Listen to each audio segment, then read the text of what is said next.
Demikianlah semua makhluk akan disergap oleh kematian dan usia tua.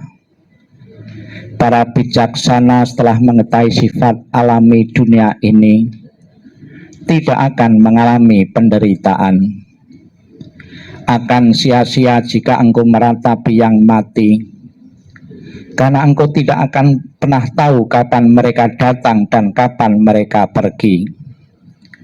Jika ratapan akan menyembuhkan luka hati bagi si peratap, maka biarkanlah para bijaksana meratap.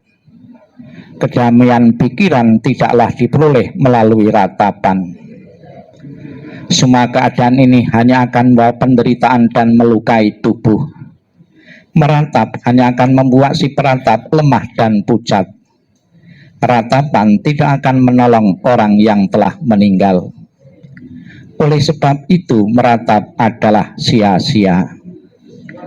Dengan tidak melepaskan kesedihan, maka ia justru semakin menderita.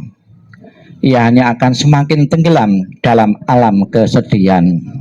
Sabi Sata Bawantu Sukitata. Semoga semua makhluk hidup berbahagia dan sejahtera. Sikap hening, sikap merenung selesai.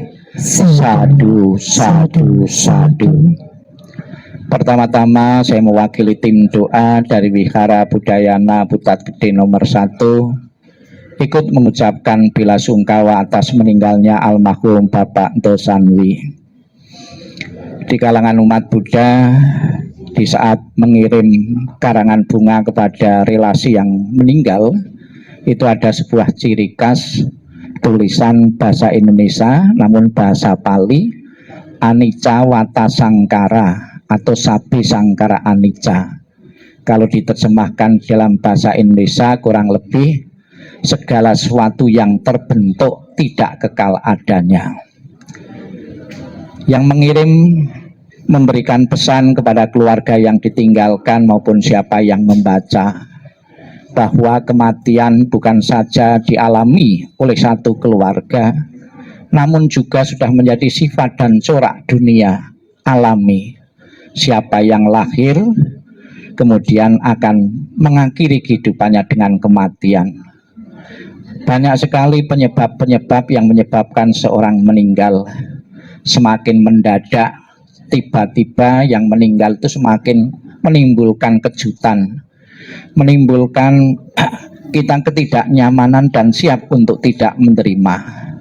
Namun bagaimanapun juga masalah waktu saja. Semua yang hidup yang saat ini akan mengalami kematian yang sama seperti beliau. Di saat akhir bersama jenazah beliau, keluarga memberikan dukungan sepenuhnya melalui bermacam-macam cara, baik doa maupun sarana-sarana yang diperlukan di saat kematian-kematian.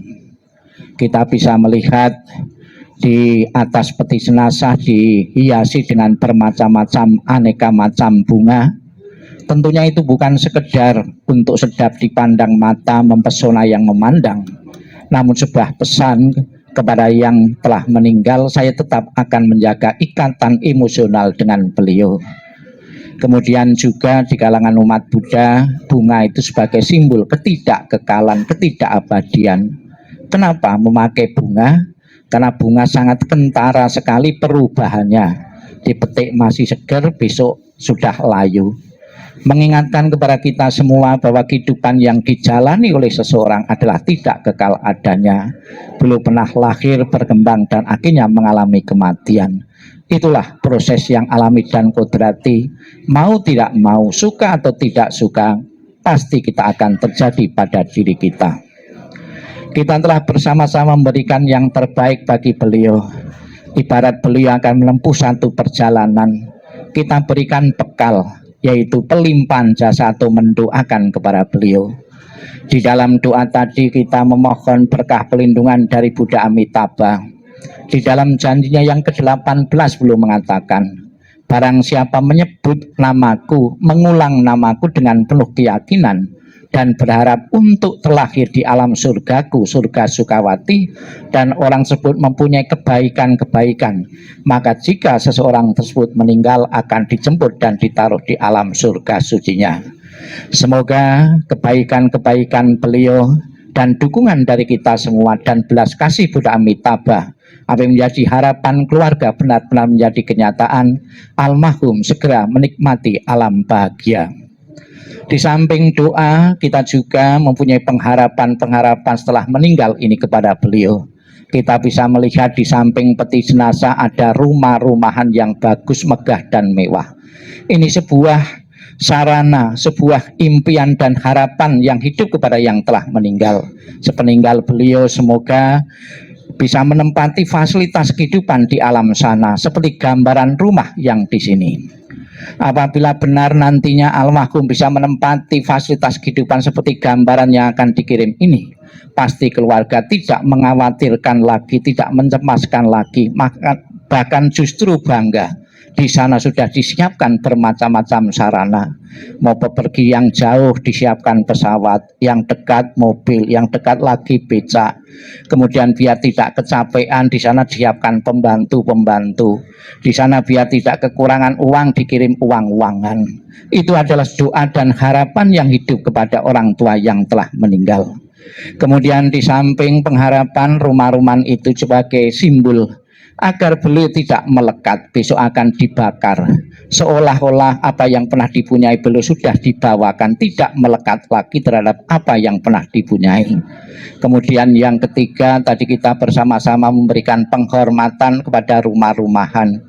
Sebuah pesan, warisan-warisan yang telah dihasilkan dari orang tua, jangan jadikan rebutan, jangan jadikan bahan untuk foya-foya, untuk hidup mewah-mewah. Namun bertekadlah keluarga yang ditinggalkan untuk mengembangkan lebih banyak lagi, lebih baik lagi.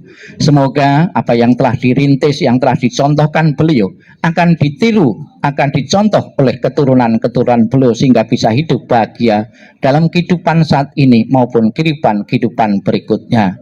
Kita ucapkan selamat jalan almarhum, semoga jalan yang kalau terang dan lapang, dan keluarga besar yang ditinggalkan sepenuhnya bisa merelakan, mengikhlaskan kepergianmu. Sadu, sadu, sadu. Marilah kita bangkit berdiri, kita akan mengakhiri rangkaian pembawaan doa ini dengan memberi hormat, dengan menundukkan setengah badan sebanyak 3 kali di hadapan peti jenazah beliau. Hormat pertama, hormat kedua, hormat ketiga. Namo Amitabha. Namo Amitabha.